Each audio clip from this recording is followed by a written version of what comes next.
વરસાદી પાણીનો નિકાલ ન થતા ગાંધીનગરના ચંદ્રાલા ગામના લોકોમાં રોષ વ્યાપ્યો છે। રોષે ભરાયેલા લોકોએ હાઈવે પર ચક્કાજામ કર્યો। છેલ્લા 3 વર્ષથી ચંદ્રાલા હાઈવે પર પાણી ભરાવાની સ્થાનિકોની ફરિયાદ છે।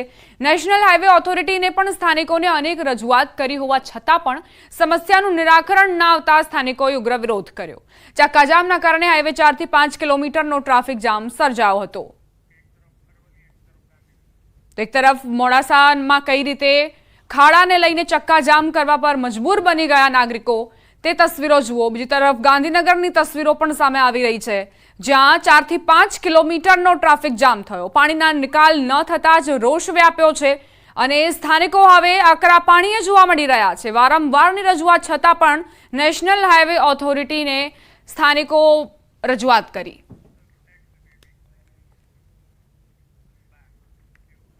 સુરતથી સમાચાર। બારડોલીના પેટ્રોલ પંપ નજીક અકસ્માતની ઘટના બની। મોપેડ અને મોટરસાયકલ વચ્ચે અકસ્માત સર્જાયો। અકસ્માતમાં 5 યુવાનો ઇજાગ્રસ્ત થયા। અકસ્માતની ઘટના સીસીટીવીમાં કેદ થઈ। બારડોલીના વાડીવાલા પેટ્રોલ પંપ નજીક અકસ્માતની ઘટના બની છે। તો બારડોલીમાં અકસ્માતમાં 5 યુવાનો કઈ રીતે ઇજાગ્રસ્ત થયા। પૂરપાટ ઝડપે આવતા મોપેડ અને મોટરસાયકલ વચ્ચે અકસ્માતની આ ઘટના બની, જેમાં 5 યુવાનોને ઈજા પહોંચી હતી। કઈ રીતે રફતારનો કહેર બારડોલીમાં વર્તાયો છે તેની તસવીરો જુઓ।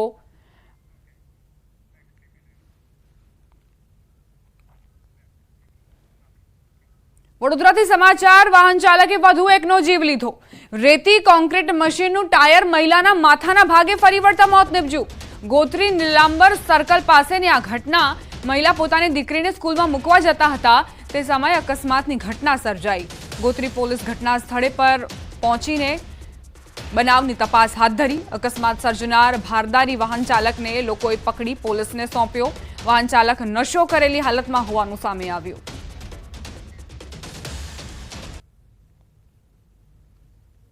તો ગોઝારા અકસ્માતની આ બે ઘટનાઓ। એક તરફ સુરતના બારડોલીમાં મોપેડ અને બાઇક વચ્ચે ટક્કર થઈ અને 5 લોકોને ઈજા પહોંચી। બીજી તરફ અકસ્માતમાં એક મહિલાએ વડોદરામાં જીવ ગુમાવ્યો।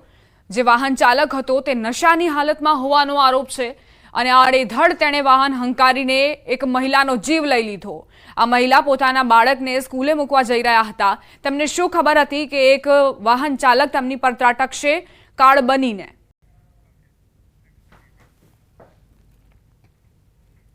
મુંબઈથી ભાવનગર આવતી સ્પાઇસજેટની ચાલુ ફ્લાઇટમાં ટેકનિકલ ક્ષતિ સર્જાઈ।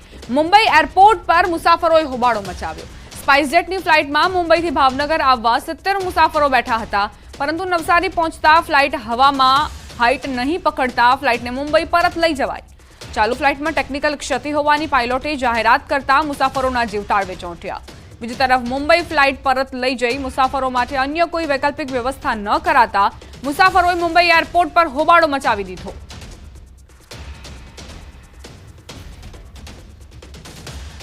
સમાચાર વલસાડથી। વલસાડમાં શાકભાજીની આડમાં દારૂની હેરાફેરી ઝડપાઈ છે। અમદાવાદ મુંબઈ નેશનલ હાઈવે પરથી દારૂ ઝડપાયો। શાકભાજી ભરેલા ટેમ્પોમાં ભીંડા નીચે દારૂ છુપાવવામાં આવ્યો હતો। વલસાડ પોલીસને મળેલી બાતમીના આધારે હાઈવે પર વોચ ગોઠવી આરોપીને દબોચવામાં આવ્યા। પોલીસે મુંબઈથી સુરત જતા ટેમ્પાને ઝડપ્યો। પોલીસે 4 લાખથી વધુની કિંમતના મુદ્દામાલ સાથે સુનિલ નવરે નામના આરોપીની ધરપકડ કરી, જ્યારે અન્ય એક વોન્ટેડ આરોપીની શોધખોળ હાથ ધરી। વલસાડ પોલીસની સતર્કતાના કારણે બુટલેગરોના વિચિત્ર કિમિયા પર પાણી ફરી વળ્યું। અમદાવાદમાં વિદ્યાર્થીઓના 2 જૂથ વચ્ચે બબાલની ઘટના। અશેલા વિસ્તારની શાંતિ બિઝનેસ સ્કૂલનો બનાવ। કોલેજમાં ગણેશ સ્થાપના વખતે બબાલ થઈ। સ્થાપનાવાળી જગ્યાથી યુવતીને હટવાનું કહેતા બોલાચાલી થઈ। બંને પક્ષના લોકો વચ્ચે મારામારી થઈ। વિદ્યાર્થીનીના પિતાએ થાર ગાડી ઓવર સ્પીડમાં ચલાવી। ઓવરસ્પીડ કારને કારણે લોકોનો જીવ જોખમમાં મુકાયો। એક વિદ્યાર્થીના પગના ભાગે પણ ઈજા પહોંચી। બંને પક્ષના લોકો સામે બોપલ પોલીસે ગુનો નોંધ્યો છે।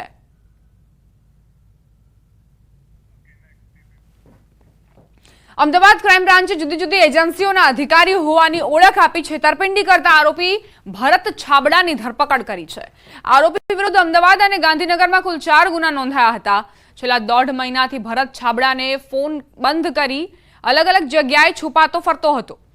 પોલીસને હરિયાણાના કરનાલમાં છુપાયો હોવાની માહિતી મળતા તેને દબોચી લેવાયો। આરોપીએ બનાવટી દસ્તાવેજો પણ બનાવ્યા હોવાનું સામે આવ્યું। હરિયાણામાં પોલીસ અધિકારી કર્મચારીઓની બદલી પણ કરાવતો હોવાનો તપાસમાં ખુલાસો થયો। આ ભરત છાબડા જે છે મૂળ સિકંદરપુર મેટ્રો સ્ટેશન પાસે ગુરુગામ હરિયાણાનો છે અને ત્યાં રહે છે અને મૂળ વતન જ્યાંના પેરેન્ટલ હોમ જે છે એ સેક્ટર 13 કરનાલ હરિયાણા ખાતેનું છે। આરોપી વિરુદ્ધ 3 ગુના અમદાવાદ ક્રાઇમ બ્રાન્ચ ખાતે નોંધાયા બાદ આ જ પ્રકારનો એક ગુનો ગાંધીનગર જિલ્લાના અડાલજ પોલીસ સ્ટેશન ખાતે પણ નોંધવામાં આવેલો છે। ત્યાં પણ એ જે હોટલમાં રોકાયેલ હતો ત્યાં પણ આ જ પ્રકારે પોતાનો પ્રભાવ ઊભો કરી બનાવટી દસ્તાવેજો વગેરે રજૂ કરીને ત્યાં પણ એણે હોટલમાં મળતી સેવાઓનો મફત ફાયદો લીધેલો છે। સમાચાર વડોદરાથી પ્રાપ્ત થઈ રહ્યા છે। એમએસ યુનિવર્સિટીમાં ચોરી થઈ, દિવાલમાં લાગેલા 4 એસી યુનિટની ચોરીની ઘટના। બહાર મૂકેલા ફર્નિચર પણ ગઠિયા ઉઠાવી ફરાર થઈ ગયા। અધ્યાપક ક્વાર્ટર્સમાં પણ અવારનવાર પેટ્રોલ ચોરી થતી હોવાની ફરિયાદો ઉઠી છે। ચોરી અંગે તંત્ર દ્વારા કોઈ ફરિયાદ ન કરતા અનેક સવાલ। અગાઉ વીસીના બંગલામાં નજીવા નુકસાન માટે વિદ્યાર્થીઓ સામે પોલીસ ફરિયાદ નોંધાઈ હતી। ફેકલ્ટીમાં થયેલ ચોરી મુદ્દે પોલીસ ફરિયાદ નહીં નોંધાવાતા યુનિવર્સિટી સત્તાધીશો સામે સવાલો ઉઠ્યા છે।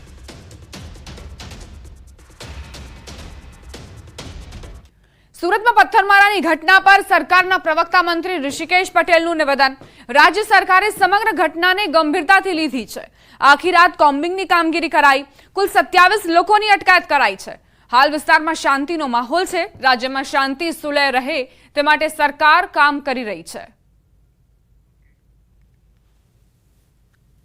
માનનીય હર્ષભાઈ સુરતમાં આખી રાત દરમિયાન ત્યાં હતા, આખો ઉજાગરો કરી સમગ્ર પરિસ્થિતિને કંટ્રોલમાં લીધી છે અને 27 લોકોની રાતોરાત કોમ્બિંગ કરી અને અટકાયત પણ કરી છે। 27 જેટલા લોકોની અટકાયત કરી છે અને તમામ કોમવાદી પરિબળો ક્યાંય ગુજરાત ઉપર હાવી ના થાય એની તકેદારી રાજ્ય ગૃહ વિભાગ અને આદરણીય મુખ્યમંત્રી ખૂબ સારી રીતે એના ઉપર વોચ કરી રહ્યા છે, જેથી કરી અને હવે આ કોમવાદી પરિબળોને કોઈ છૂટો દોર ના મળે એના માટેની સમગ્ર કાર્યવાહી જે પણ કોઈ કડક હાથે કરવાની હશે એ ગૃહમંત્રીએ ખાતરી આપી છે કે એ કરવામાં આવશે।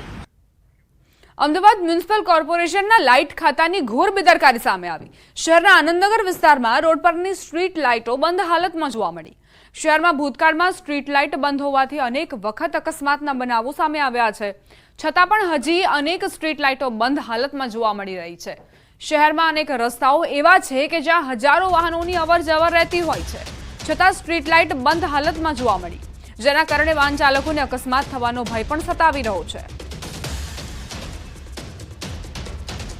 શહેરના રસ્તાઓ પર અમદાવાદ મ્યુનિસિપલ કોર્પોરેશનની ઘોર બેદરકારી સ્પષ્ટ રીતે સામે આવી રહી છે, કારણ કે અનેક વખત સ્ટ્રીટ લાઇટો બંધ હોવાના કારણે અકસ્માતો સર્જાયા હોવાના બનાવો બન્યા છે। તેમ છતાં અમદાવાદ મ્યુનિસિપલ કોર્પોરેશનનું જે લાઇટ વિભાગ છે તે હજી સુધરવાનું નામ નથી લઈ રહ્યું, કારણ કે શહેરમાં હજી પણ અનેક એવી સ્ટ્રીટ લાઇટો છે તે બંધ હાલતમાં જોવા મળી રહી છે। આપ જોઈ શકો છો દ્રશ્યમાં 100 ફૂટ આનંદનગર જે રિંગ રોડ છે કે જ્યાં અનેક જે સ્ટ્રીટ લાઇટો છે તે હાલમાં બંધ હાલતની અંદર જોવા મળી રહી છે। મહત્વની બાબત તો એ છે કે અમદાવાદ મ્યુનિસિપલ કોર્પોરેશનના લાઇટ વિભાગની અંદર લગભગ 1 લાખથી વધારે ફરિયાદો પણ થઈ ચૂકી છે, તેમ છતાં આ સ્ટ્રીટ લાઇટો છે તે ચાલુ કરવામાં નથી આવી રહી।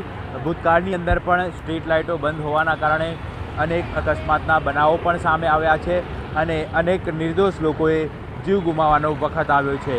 ત્યારે અમદાવાદ મ્યુનિસિપલ કોર્પોરેશનના સત્તાધીશોને અધિકારીઓને આ બાબતનું ભાન ક્યારે થાય છે તે જોવું રહ્યું। કેમેરામેન હરીશ શર્મા સાથે ઋત્વિજ સોની, ન્યૂઝ 18 ગુજરાતી, અમદાવાદ। વાત હવે લોકમેળાની।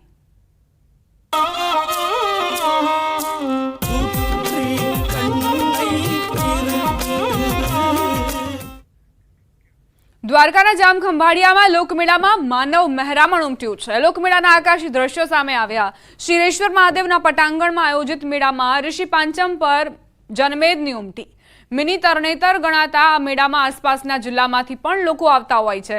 લાખોની સંખ્યામાં લોકો લોકમેળાનો આનંદ લે છે। કોઈ અનિચ્છનીય ઘટના ન બને તે માટે ચુસ્ત પોલીસ બંદોબસ્ત ગોઠવાયો। મેળામાં સીસીટીવીથી સતત મોનિટરિંગ કરાઈ રહ્યું છે। 9 સપ્ટેમ્બર સુધી આ લોકમેળાનું આયોજન કરાયું છે। દર વર્ષે સીડુ તળાવનો પાંચમના 3-4 દિવસનો મેળો થાય છે।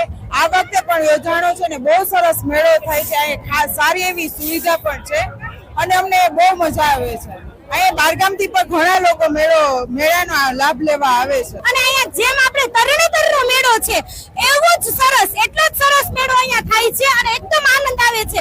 આ સાલ એવું હતું કે વરસાદના હિસાબે કદાચ થશે, પણ બહુ મજા આવી ગઈ. વરસાદ પણ નથી અને પબ્લિક છે અને ઘણી બધી રાઇડ્સો પણ નવનવી જોવા મળે છે આપણને અહીંયા અને એકદમ મજા આવે છે. જોઈએ તો એકદમ આનંદ. અમારું આખું ગ્રુપ આવ્યું છે એકદમ મોટું, રાજકોટથી, જામનગરથી અને ક્યાંયથી માણસો અહીંયા મેળો કરવા માટે આવે છે. આ જામખંભાળિયામાં સિરો તળાવમાં જે ભવ્ય અને શાનદાર મેળો યોજાનો છે તેનું આયોજન, પોલીસનું આયોજન, બધું વ્યવસ્થા એટલી સરસ છે. તમે લોકો આવો ને તો હું તો આનંદ માણું જ છું, પણ તમારે આનંદ માણવા માટે પણ અહીંયા આવવું પડે. હવે આગળ વાત કરીશું ભાદરવી પૂનમના મેળાના આયોજન વિશે.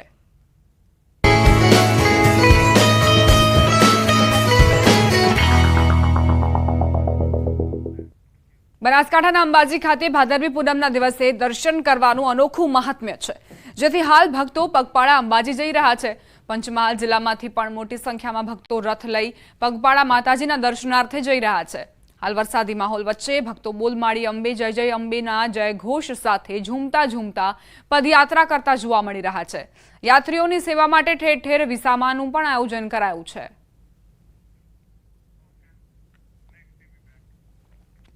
અંબાજી ભાદરવી પૂનમના મેળાને હવે ગણતરીના દિવસો બાકી છે. વહીવટી તંત્ર દ્વારા તમામ તૈયારીઓ કરી લેવાઈ છે. માઈ ભક્તો માતાજીના દર્શન માટે પગપાળા અંબાજી આવવા નીકળી ગયા છે, તો પદયાત્રીઓની સેવા માટે સેવાભાવી સંસ્થાઓ દ્વારા કેમ્પનું પણ આયોજન કરાયું છે. ત્યારે ઊંઝાથી 750 મહિલાઓનો સંઘ અંબાજી પહોંચ્યો. સામા પાંચમના નિમિત્તે એક દિવસના ધાર્મિક પ્રવાસે મહિલાઓનો સંઘ નીકળ્યો. આ સંઘ દ્વારા અંબાજી મંદિરે ધજા ચડાવાઈ. ભાદરવી પૂનમે ભારે ભીડ રહેતી હોવાથી 750 મહિલાઓએ મેળા પૂર્વે માતાજીના દર્શનનો લાભ લીધો. સ્વૈચ્છિક સંસ્થા આરકે ફાઉન્ડેશન દ્વારા તમામ ખર્ચ કરવાનો નિર્ણય કરાયો છે. આજે અમે ટોટલ 700 થી 800 બહેનો ઊંઝા ગામ આરકે ફાઉન્ડેશન દ્વારા ખૂબ સરસ આયોજન કરવામાં આવ્યું છે અને આજકાલ કરતાં 17-18 વર્ષ થઈ ગયા. 700 થી 800 બહેનોને ઋષિ પાંચમના દિવસે સ્પેશિયલ વિશ્વેશ્વર નાહવા માટે લઈને આવે છે અને અંબાજી દર્શન કરવા માટે લઈને આવે છે. ખૂબ ભીડભાડ હોય છે એટલે અમે એડવાન્સમાં સારી વ્યવસ્થામાં દર્શન કરી દીધા. 750 થી 800 બહેનો આવેલ છે. આ સંઘમાં આગોતરા એવું આયોજન છે કે ભાદરવી પૂનમના દિવસે મેળો બહુ મોટો થતો હોય છે. એના ભાગરૂપે એડવાન્સ દર્શન કરાવીને દરેક બહેનો માતાઓને લાભ મળી રહે એના માટે આગોતરા આયોજન કરેલ છે. બુલેટિનમાં રોકાશું એક નાનકડા વિરામ માટે. આપ જોતા રહો ન્યૂઝ 18 ગુજરાતી.